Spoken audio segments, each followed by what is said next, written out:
demande ce soir d'apprendre comment vous allez procéder.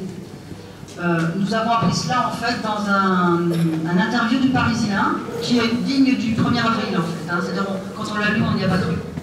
Alors comment va-t-on améliorer le cadre de vie dans le quartier des Coutures? Vous construisez simplement 2 tours de 200 mètres d'eau. Voilà, 2 belles tours de la Noue, pardon. 2 belles tours de 200 mètres de haut. Voilà, je pense que ça, un super téléphérique. Un super téléphérique. Bien sûr, nous on sait que le STIF n'en veut pas. On sait que ce que vous annoncez c'est 15 millions d'euros. On sait que ça coûtera beaucoup plus cher. Voilà, c'est comme ça que vous améliorez. Alors, accrochez-vous bien, dans le quartier Anatole France, c'est encore mieux. Vous rasez le stade, à la place, un hypermarché de 5000 mètres carrés.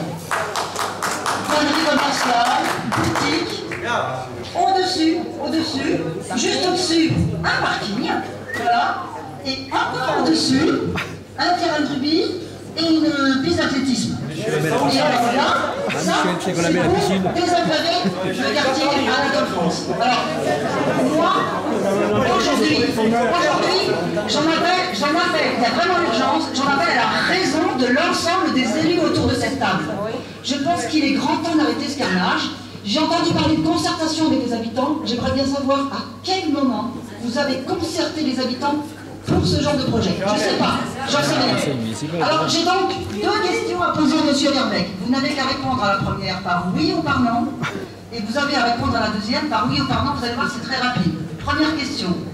Allez-vous envoyer un courrier aux habitants de la rue Jean-Olive certifiant que vous renoncez au projet de destruction? Première question. Deuxième question. Acceptez-vous, comme vous le dites partout, de rencontrer ces habitants le plus rapidement possible? Vous l'avez promis dans votre courrier. Acceptez-vous de les rencontrer le plus rapidement possible? Et pourquoi pas le 13 mars? Voilà. Oui ou non à la première question, oui ou non à la deuxième. Et j'interviendrai plus tard sur le doc.